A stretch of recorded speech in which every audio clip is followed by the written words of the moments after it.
The way the Chinese have built the roads here in Tanzania is really beautiful. There's lots of climbing, but it's never steep. They've graded the roads to all around about 5 or 6%, and they snake around the mountains, and it's just stunning.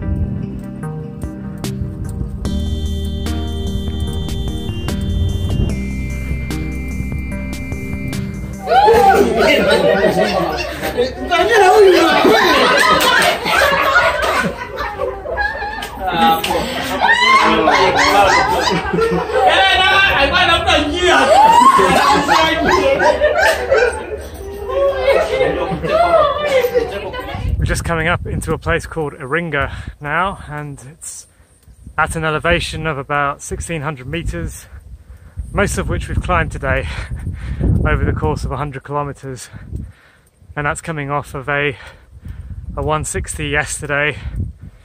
Both days have been into pretty stiff headwinds, and so I think we're going to take a rest day here in Iringa. Really stunning scenery though. Tanzania just keeps on giving.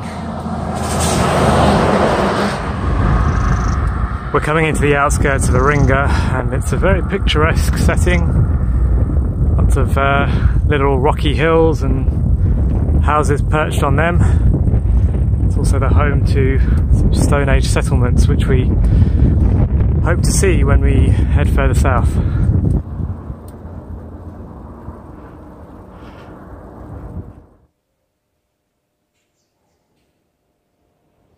These are some Stone Age tools that were found here at this site.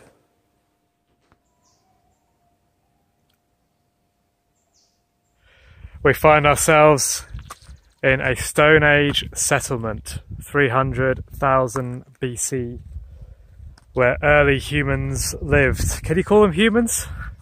Pre-Homo sapien, Homo erectus. Homo erectus site. This is where they hung out, and a lot of these stones you see around here are tools that they used.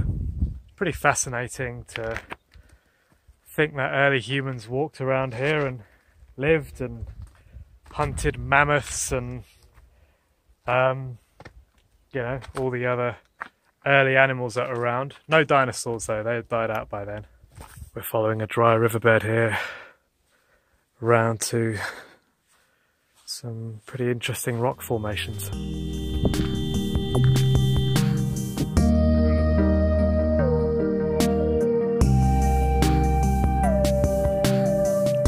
So these are all naturally occurring, and it's pretty interesting how you can see little pieces of the earth, the crust at the top of the pillars, that hasn't worn away, and these great big crevices down, creating these natural pillars. When I first heard about the site and saw pictures, I thought they were actually created by the early humans that lived here, but they're not. They're completely naturally occurring. Pretty weird, eh? Oh, there's a early Homo erectus. Thought they'd all died out, but turns out there's still one up there.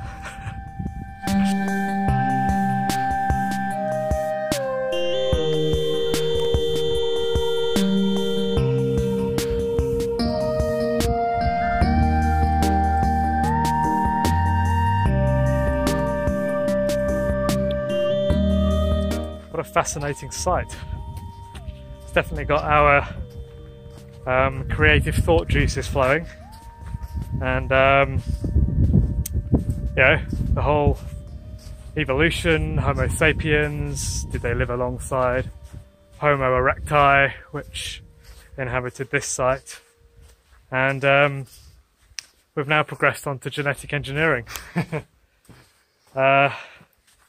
This is the beauty of travelling through Africa. There's just such an origin of species feel about it, and cradle of humanity. Like, yeah, travel broadens the mind.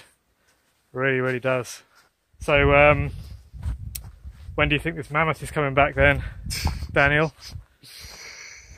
It's going to be a mammoth undertaking, but I think the more important issue is let's keep the animals we have here first thing, and worry about bringing extinct ones back a bit later. Do you think we should bring back the Neanderthals?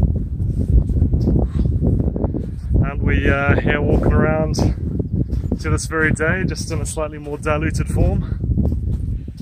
Yeah, it's interesting. Very interesting. Apparently, he was saying there's some areas of the world which have up to 9 or 10% Neanderthal blood, which would indicate that evolution is still very much happening. Yeah, this is probably the biggest debate in the world that we're getting into here. So, yep, very, very thought-provoking area.